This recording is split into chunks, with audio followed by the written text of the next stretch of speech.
स्वागत है आप सभी का डीडी न्यूज में। आपके साथ इस वक्त के समाचार लेकर हाजिर हूं मैं संध्या शर्मा। आइए बुलेटिन की शुरुआत करते हैं हेडलाइंस के साथ। पश्चिम बंगाल की शुभेंदु सरकार ने की जनता दरबार की शुरुआत। सीएम ने खुद सुनी लोगों की शिकायतें। 80 वर्षीय डॉक्टर की भावुक करने वाली फरियाद।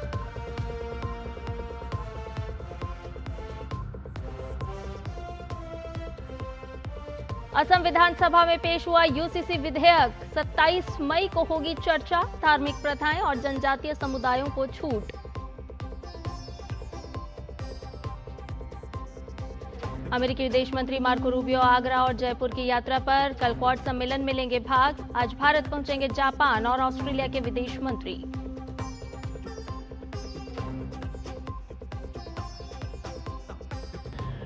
राष्ट्रपति द्रौपदी मुर्मू आज प्रदान करेंगी पद्म पुरस्कार। अपने क्षेत्र में उत्कृष्ट कार्य करने वालों को किया जाएगा सम्मानित।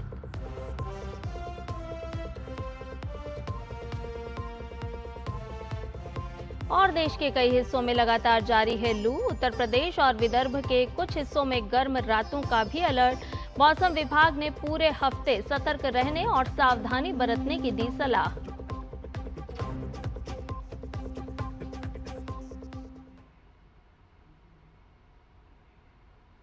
आइए सभी खबरों को विस्तार से जानते हैं। पश्चिम बंगाल में मुख्यमंत्री शुभेंदु अधिकारी ने जनता दरबार शुरू किया है।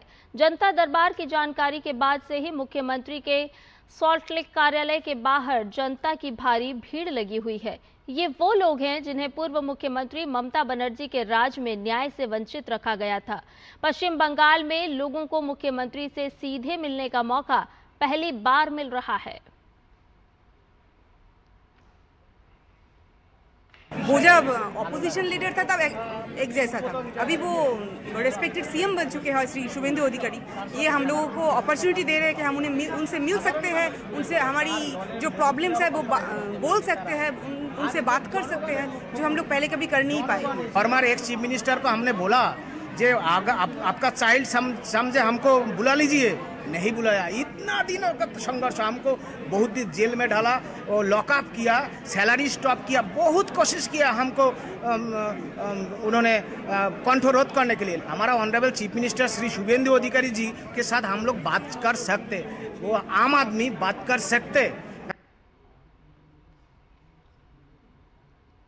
तो प्रतिक्रियाएं आपने सुनी, जो लोग जनता दरबार में पहुंचे हैं। और इतना ही नहीं, जनता दरबार में पहुंचे 80 वर्षीय बुजुर्ग डॉक्टर ने सीएम के सामने क्या फरियाद रखी वो भी आपको सुनवाते हैं।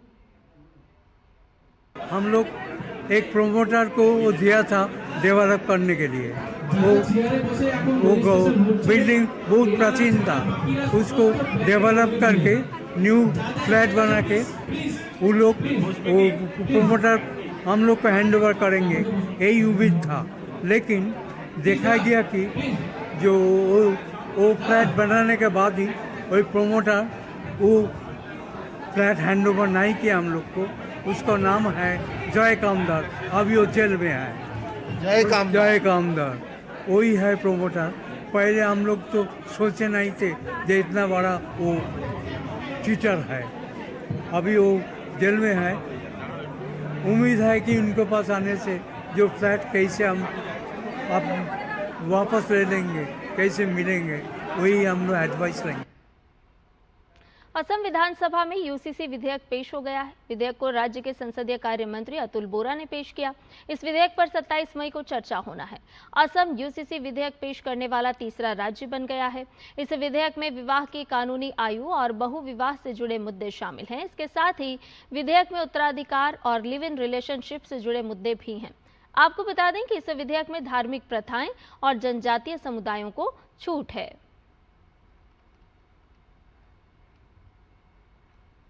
रुक करते अगली खबर का। अमेरिकी विदेश मंत्री मार्को रूबियो ने अपनी पत्नी जेनेट रूबियो के साथ आज आगरा में ताजमहल का दीदार किया। इसके बाद मार्को और जेनेट रूबियो ने डायना चेयर पर बैठकर फोटो खिंचवाई। रूबियो के साथ करीब 60 लोगों का प्रतिनिधिमंडल भी आगरा पहुंचा है। करीब 45 मिनट तक ताजमहल परिसर में घूमने के बाद मार्को होटल अमर विलास के लिए रवाना हुए। यहां लंच के बाद दोपहर विशेष विमान से जयपुर के लिए वो रवाना होंगे। रूबियो कल क्वाड देशों की बैठक में हिस्सा लेंगे। मार्को रूबियो ने अमेरिका ईरान युद्ध पर कहा कि अभी इस मुद्दे पर बात चल रही है। राष्ट्रपति डोनाल्ड ट्रंप को कोई जल्दी नहीं है, वो कोई बुरा सौदा नहीं करेंगे।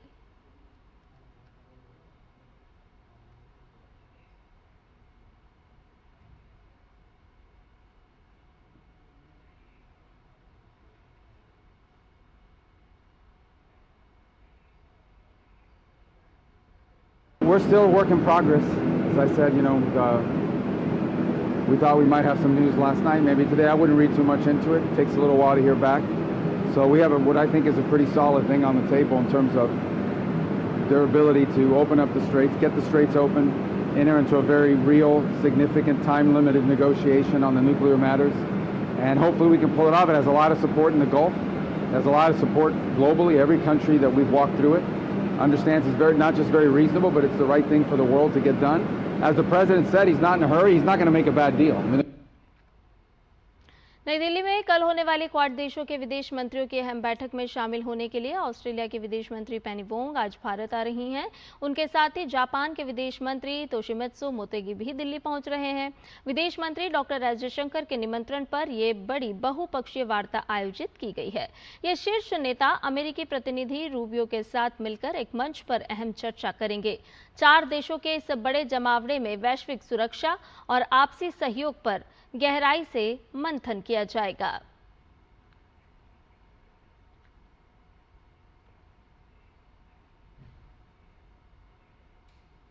तो क्वाड के लिए मंच तैयार हो चुका है। क्वाड महामंथन की तैयारियां पूरी हो चुकी हैं। भारत की मेजबानी में क्वाड विदेश मंत्रियों की बैठक हो रही है। 26 मई को नई दिल्ली में इस बैठक का आयोजन किया जाना है। ऑस्ट्रेलिया के विदेश मंत्री इस क्वाड बैठक में शामिल होंगे। अमेरिकी विदेश मंत्री मौजूद रहेंगे। जापान के विदेश मंत्री इसमें हिस्सा लेने वाले हैं। वहीं जुलाई 2025 में वॉशिंगटन में जो चर्चा हुई थी उसे इसके दौरान आगे बढ़ाया जाएगा। प्राथमिक क्षेत्रों में क्वाड सहयोग पर विचार विमर्श इस दौरान किया जाएगा।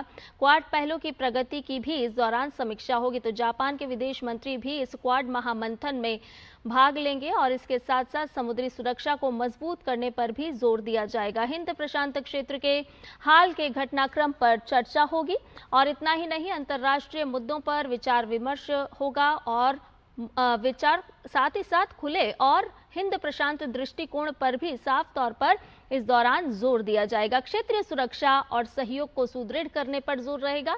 रणनीतिक और सुरक्षा सहयोग पर भी विचार विमर्श होगा। तो क्वाड महामंथन की तैयारियां, हिंद प्रशांत क्षेत्र के हाल के घटनाक्रमों पर इस दौरान चर्चा होगी। आर्थिक एवं विकास पहल पर साफ तौर पर फोकस रहने वाला है। पूर्वी एवं दक्षिणी चीन सागर में तनाव पर भी यह बातचीत होने की पूरी उम्मीद है। पश्चिम एशिया में जारी जो संघर्ष है उस पर भी बहुत हद तक बातचीत संभव मानी जा रही है। सभी विदेश मंत्रियों के साथ द्विपक्षीय बैठक होनी है और प्रधानमंत्री नरेंद्र मोदी से मुलाकात करने वाले हैं विदेश मंत्री। तो आपको बता दें कि क्वाड महामंथन होगा और इसकी सभी तैयारियां पूरी कर ली गई हैं। आर्थिक और विकास पहल पर साफ तौर पर फोकस इस दौरान रहने वाला है। आगे बढ़ते हैं, अमेरिका के राष्ट्रपति डोनाल्ड ट्रंप ने प्रधानमंत्री नरेंद्र मोदी को अपना मित्र बताया है और कहा है कि मैं प्रधानमंत्री मोदी का बड़ा प्रशंसक हूं। साथ ही ट्रंप ने कहा कि भारत उन पर 100% भरोसा कर सकता है। दरअसल ट्रंप नई दिल्ली के भारत मंडपम में आयोजित अमेरिका के 250वें स्वतंत्रता दिवस समारोह को फोन के माध्यम से संबोधित कर रहे थे। अमेरिकी दूतावास द्वारा आयोजित इस कार्यक्रम में बड़ी संख्या में लोग मौजूद थे और इसी दौरान राष्ट्रपति ट्रंप ने अपने संबोधन में प्रधानमंत्री नरेंद्र मोदी के प्रति गहरा समर्थन व्यक्त करते हुए कहा कि भारत और अमेरिका के संबंध पहले से कहीं अधिक मजबूत हुए हैं। राष्ट्रपति ट्रंप के इस बयान को भारत अमेरिका रणनीतिक साझेदारी और दोनों देशों के बीच बढ़ते सहयोग के संकेत के रूप में देखा जा रहा है। केंद्रीय गृह एवं सहकारिता मंत्री अमित शाह इफ्को की 55वीं वार्षिक आम बैठक की अध्यक्षता करेंगे। इफ्को की वार्षिक आम बैठक और सहकारिता सम्मान समारोह का आयोजन नई दिल्ली में भारत मंडपम में होगा।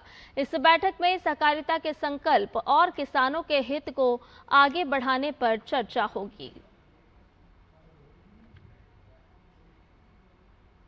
इससे पहले कल केंद्रीय गृह मंत्री अमित शाह लाल किला परिसर में आयोजित जनजातीय सांस्कृतिक समागम में शामिल हुए। इस कार्यक्रम में उन्होंने जनजातीय समाज के सशक्तिकरण और उनके गौरव को बढ़ावा देने के लिए प्रधानमंत्री नरेंद्र मोदी के नेतृत्व की सराहना की। साथ ही उन्होंने कहा कि पहली आदिवासी राष्ट्रपति से लेकर राज्यों में आदिवासी मुख्यमंत्री तक मोदी युग जनजातीय गौरव का स्वर्णिम काल है।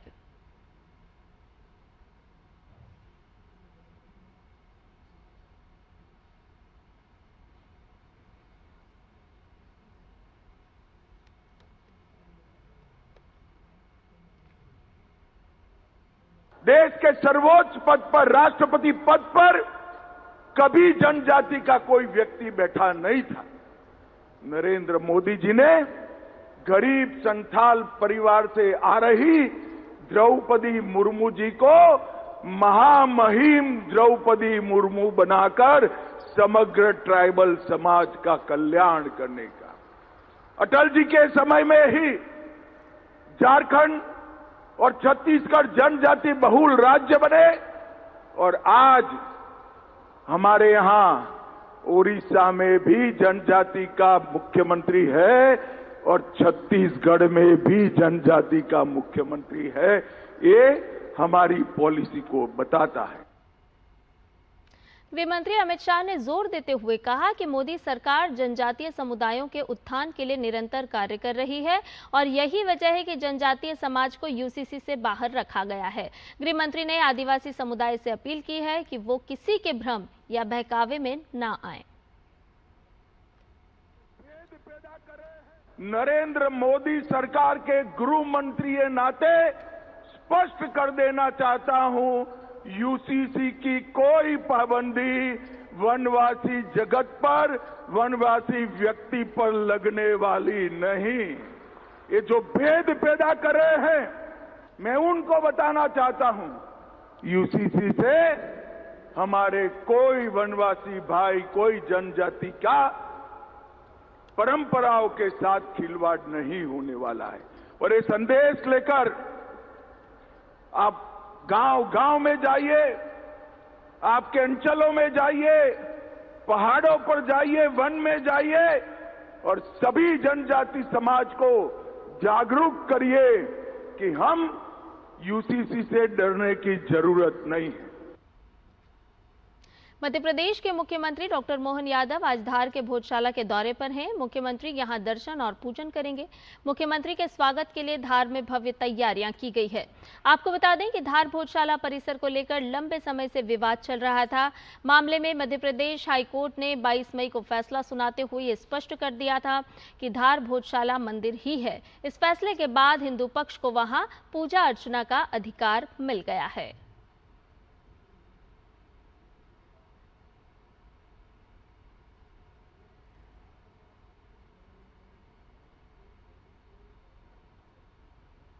एनआईए ने आज बड़ी कार्रवाई की है। एनआईए ने दारुल उलूम, सिराजुल उलूम समेत जम्मू कश्मीर के शोपियां जिले में 2 स्थानों पर छापेमारी की। अधिकारियों के अनुसार एनआईए अधिकारियों ने तड़के शोपियां के इमाम साहिब इलाके में स्थित इस शिक्षण संस्थान में तलाशी अभियान चलाया।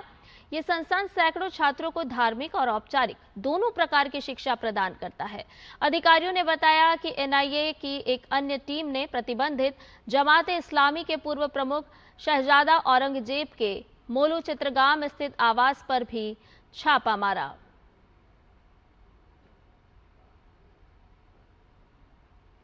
बुलेटिन में खबरें और भी हैं, लेकिन फिलहाल रुकने एक छोटे से ब्रेक के लिए जल्द हाजिर होंगे।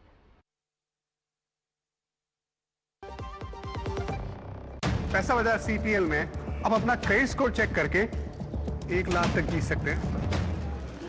पैसा Bazaar credit premier league, credit score देखो जीतो। मेरी पसंद, मेरी पसंद, मेरी पसंद, मेरी पसंद, हमारी पसंद, हम सबकी पसंद। मजबूत देश का मजबूत सरिया होंगे स्टील। ब्रेक के बाद समाचार में आपका एक बार फिर से स्वागत है। राष्ट्रपति द्रौपदी मुर्मू आज राष्ट्रपति भवन के गणतंत्र मंडप में आयोजित वर्ष 2026 के पहले नागरिक अलंकरण समारोह में 66 पद्म पुरस्कार प्रदान करेंगी। इस समारोह में उपराष्ट्रपति सीपी राधाकृष्णन, प्रधानमंत्री नरेंद्र मोदी और केंद्रीय गृह मंत्री अमित शाह सहित अन्य गणमान्य लोग उपस्थित रहेंगे। इस दौरान राष्ट्रपति 2 पद्म विभूषण, 6 पद्म भूषण और 58 पद्मश्री पुरस्कार प्रदान करेंगी। वर्ष 2026 के लिए राष्ट्रपति ने 131 पद्म पुरस्कार देने को मंजूरी दी है, जिनमें 5 पद्म विभूषण, 13 पद्म भूषण और 113 पद्मश्री पुरस्कार शामिल हैं। पद्म पुरस्कार देश के सर्वोच्च नागरिक सम्मानों में शामिल हैं, जो विभिन्न क्षेत्रों में उत्कृष्ट योगदान देने वाले व्यक्तियों को प्रदान किए जाते हैं। और पिछले कुछ सालों में सरकार ने जिस तरह से जमीनी कार्य करने वालों को सम्मानित किया, उसको लेकर पद्म पुरस्कार विजेता काफी खुश और प्रसन्न नजर आ रहे हैं। डीडी न्यूज ने भी अलग अलग क्षेत्रों के लोगों से खास बातचीत की है, आपको सुनवाते हैं।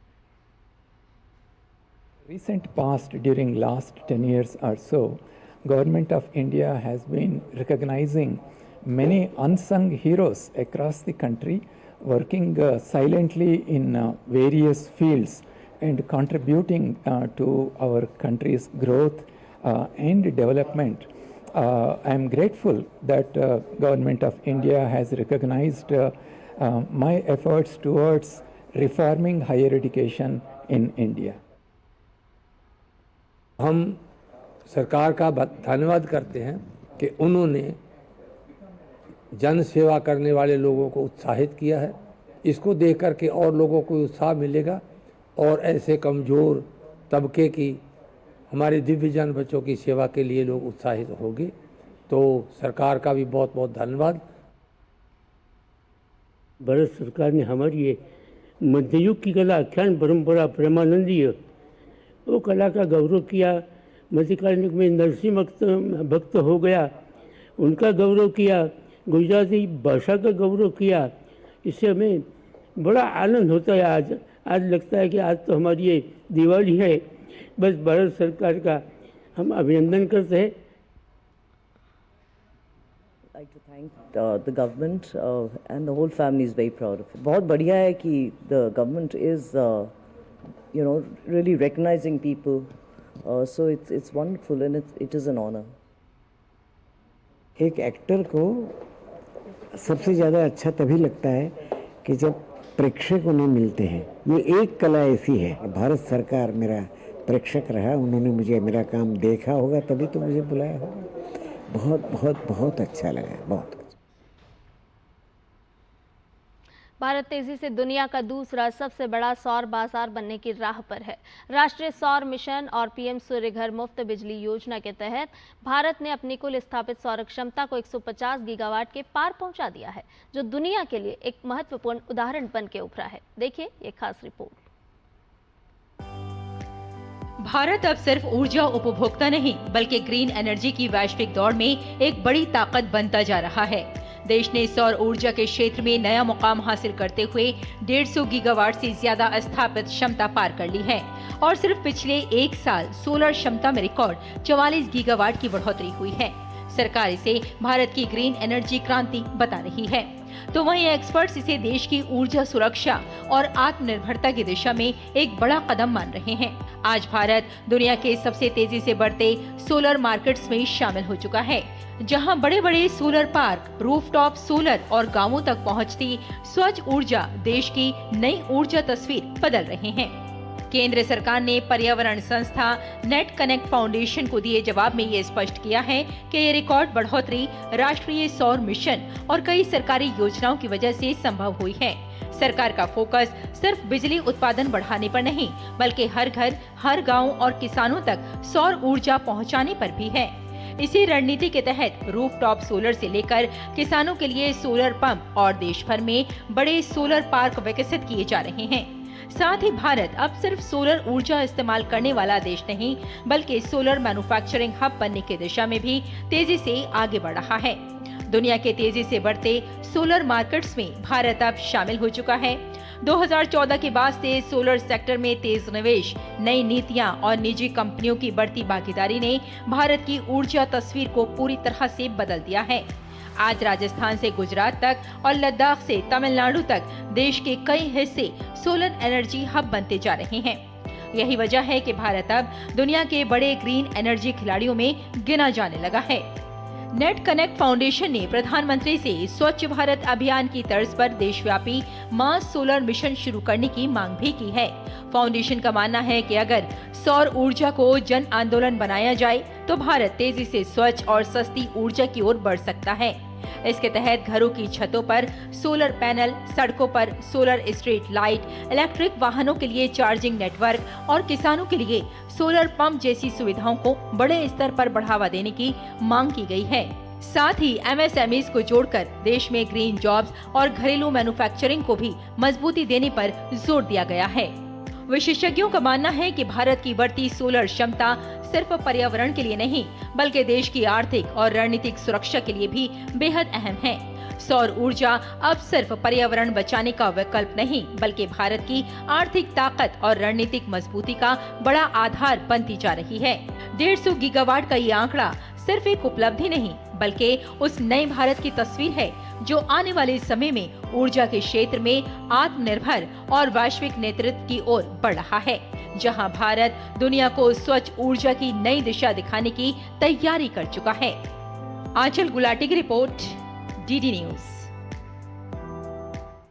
नीट यूजी पेपर लीक मामले में दायर याचिकाओं पर सुप्रीम कोर्ट ने NTA और अन्य को नोटिस जारी किया है। दरअसल याचिकाओं में नीट परीक्षा में गड़बड़ी को रोकने के लिए जरूरी कदम उठाने की मांग की गई है, जिसमें परीक्षा NTA द्वारा ना कराए जाने और प्रिंटेड प्रश्न पत्र की जगह कंप्यूटर बेस्ड टेस्ट आयोजित कराने की मांग की गई है। अदालत ने कहा कि अफसोस की बात है कि पिछले मामले में सुप्रीम कोर्ट द्वारा जारी निर्देशों और हाई पावर कमेटी के गठन के बावजूद ऐसी घटना हुई। कोर्ट ने NTA से हलफनामा दाखिल करने को भी कहा है। बात मौसम की करते हैं। मौसम विभाग ने देश के कई राज्यों के लिए भीषण हीटवेव का रेड और ऑरेंज अलर्ट जारी कर दिया है। उत्तर और मध्य भारत के बड़े हिस्से लगातार बढ़ते तापमान की चपेट में हैं, जिससे लोगों की मुश्किलें बढ़ गई हैं। महाराष्ट्र के ब्रह्मपुरी में देश का सबसे अधिक तापमान 47.2 डिग्री सेल्सियस दर्ज किया गया। मौसम विभाग के अनुसार पंजाब, हरियाणा, दिल्ली, राजस्थान और मध्य प्रदेश में 28 मई और 30 मई तक भीषण लू चलने की संभावना है। इसके साथ ही उत्तर प्रदेश और विदर्भ के कुछ हिस्सों में गर्म रातों का भी अलर्ट है, जिससे राहत मिलने की कोई उम्मीद फिलहाल नजर नहीं आती। मौसम विभाग ने चेतावनी दी है कि इस भीषण गर्मी में सभी उम्र के लोगों को हीट स्ट्रोक होने का भारी खतरा है। लोगों को कड़ी धूप से बचने, घरों में रहने और पर्याप्त मात्रा में पानी पीने की सख्त हिदायत भी दी जा रही है। हालांकि गर्मी से जनजीवन अस्त व्यस्त हो चुका है और यही वजह है कि विशेषज्ञ सलाह दे रहे हैं कि अगर जरूरी हो तो ही आप धूप के समय में घरों से बाहर निकलें और खास तौर पर ख्याल रखें घर के बच्चों का और घर के बुजुर्गों का। अब सबसे गर्म शहरों की अगर बात करें तो विदर्भ क्षेत्र का ब्रह्मपुरी सबसे गर्म रहा है। ग्राफिक के जरिए भी हम आपको बता रहे हैं, जहां ब्रह्मपुरी, बांदा, श्रीगंगानगर, बापटला, रेंटाचिंताला, टिटलागढ़ जो कि ओडिशा में आता है, नौगांव जो कि पूर्वी मध्य प्रदेश, खजुराहो जो कि मध्य प्रदेश में, झांसी पश्चिमी यूपी और बौद्ध जो कि ओडिशा में, ये ऐसे 10 अगर हम अलग अलग राज्यों के शहरों की बात करें तो यहाँ पर अधिकतम तापमान है। यहाँ पर लू का अलर्ट भी जारी कर दिया गया है। ब्रह्मपुरी में 47.2 डिग्री सेल्सियस तापमान है, बांदा में 46.8 डिग्री सेल्सियस तापमान, श्रीगंगानगर में 46, बापटला में भी 46 के आसपास तापमान बना हुआ है और रेंटाचितला जो कि तटीय आंध्र में आता है, ये भी 46.0 डिग्री सेल्सियस। अंदाजा लगाया जा सकता है जिस तरह से तापमान लगातार बढ़ रहा है तो गर्मी का क्या कुछ हाल है, और यही वजह है कि झुलसाने वाली जो गर्मी है और लू का भी अलर्ट मौसम विभाग ने साफ तौर पर जारी किया है। तो देश के कई ऐसे राज्य हैं, कई ऐसे क्षेत्र हैं, ऐसे जिले हैं जो कि अधिकतम तापमान जहां पर दर्ज किया जा रहा है और यहां पर भीषण गर्मी महसूस की जा रही है। देश के कई हिस्सों में गर्मी और लू का असर है। कई राज्यों में ऑरेंज और रेड अलर्ट जारी किया गया और ऐसे में हम भी आपको बताते हैं कि आखिर आप क्या करें और क्या ना करें, क्योंकि जो गर्मी है उससे आप कैसे बच सकते हैं। तो क्या करें, ग्राफिक के जरिए समझिए। घर से हल्का नाश्ता करके ही निकलें।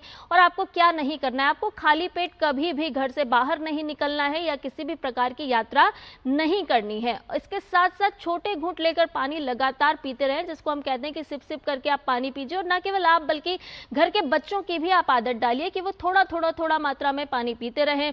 भारी और तला भुना या फिर इस तरह का बाहर का खाना खाने से आप फिलहाल के लिए बचें, ताकि आपको किसी तरह की भोजन संबंधी कोई परेशानी ना हो। थकान होने पर तुरंत रुक जाएं, आराम करें। यदि आपको थोड़ा भी धूप में निकलने या फिर धूप में निकल करके आप घर भी पहुंचे और ऐसा आपको महसूस हो रहा है, थकान की तरह लग रहा है, बीपी आपका अप डाउन हो रहा है, तो आप थोड़े से सतर्क हो जाइए। तो थकान होने पर तुरंत रुककर आपको आराम करना है।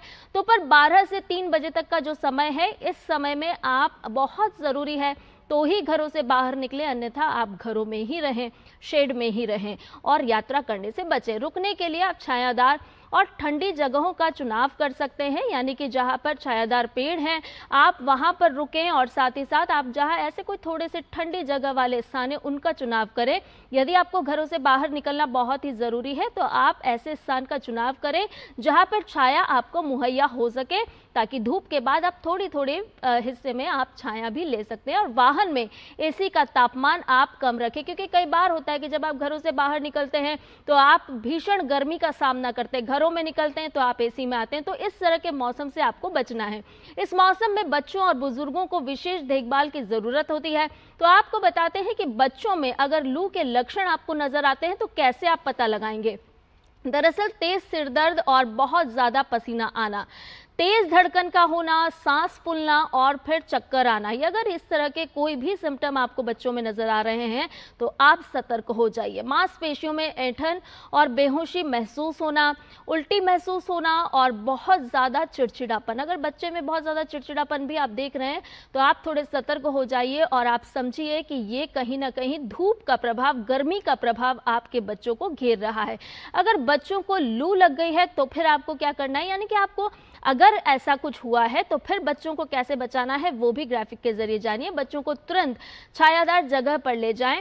अब क्या नहीं करना है, तो बच्चों को सीधे धूप में बाहर ले जाने से बचें, यानी कि आप किसी भी शेड का सहारा लें, आप छाता लें, बच्चों को कुछ ओढ़ा करके ही बाहर निकलें और ख़ासतौर पर जब ज़रूरी हो तो ही निकलें, इस बात का ख्याल रखें। होश में होने पर ORS पानी पिलाएं। यदि बच्चे को बेहोशी की हालत महसूस हो रही है तो फिर वो थोड़ा भी होश में आए तो फिर आप उसको ORS पानी पिलाएं। बेहोशी में पानी या कुछ भी ना खिलाएं, ना पिलाएं। अब क्या करना है, हल्के और सूती कपड़े ही पहनाकर बच्चों को रखना है, क्योंकि साफ तौर पर हम देखते हैं कि छोटे छोटे बच्चे इस तरह की चपेट में ज़्यादा जल्दी आते हैं। तो उन बच्चों के लिए आपको बचाव करना है और सतर्क रहना है। बच्चों को भारी या गर्म कपड़े नहीं पहनाना है, क्योंकि उससे और भी बच्चों को घुटन महसूस होगी, परेशानी बच्चों की और बढ़ेगी। अब क्या करना है, तो पैर ऊंचे रखने हैं, ठंडे पानी से बच्चों के स्पंज करते रहें। अगर लू बच्चों में लग गई है तो फिर आपको ठंडे पानी से उसको स्पंज करते रहना है। दोपहर के समय बच्चों को बाहर बिल्कुल भी नहीं निकलने देना है। कोशिश कीजिए कि बच्चों को आप घर के अंदर ही रखें और बच्चों के साथ साथ आप अपने घर परिवार के बड़े बुजुर्गों का भी ज़रूर ख्याल रखें, क्योंकि इस समय में तापमान हम लगातार देख रहे हैं कि बढ़ रहा है, भीषण गर्मी हो रही है। लेकिन इस गर्मी से बचाव करना है तो आपकी भी जिम्मेदारी है कि परिवार के बच्चों और परिवार के वृद्धजनों को आप सकुशल रख सके। छोटे छोटे उपाय आप कर सकते हैं जिससे आप और आपका परिवार सकुशल रह सकता है। आइए रुक करते हैं अगली खबर का। आज देश भर में आस्था का पर्व गंगा दशहरा पूरे ही हर्षोल्लास और भक्ति भाव के साथ मनाया जा रहा है। इसी कड़ी में श्री राम लला की पावन नगरी अयोध्या में सरयू नदी के तटों पर सुबह तड़के से ही श्रद्धालुओं की भारी भीड़ देखने को मिल रही है। इस अवसर पर हजारों की संख्या में श्रद्धालुओं ने पावन सरयू नदी में आस्था की डुबकी लगाई और अपने परिवार की सुख समृद्धि की प्रार्थना की। भीड़ को देखते हुए स्थानीय प्रशासन और पुलिस द्वारा घाटों पर सुरक्षा के पुख्ता इंतजामात भी किए गए हैं। तो गंगा दशहरा है और घाटों पर श्रद्धालुओं के पहुंचने का सिलसिला लगातार जारी है। समाचार में फिलहाल के लिए इतना ही। मुझे दीजिए इजाजत। नमस्कार।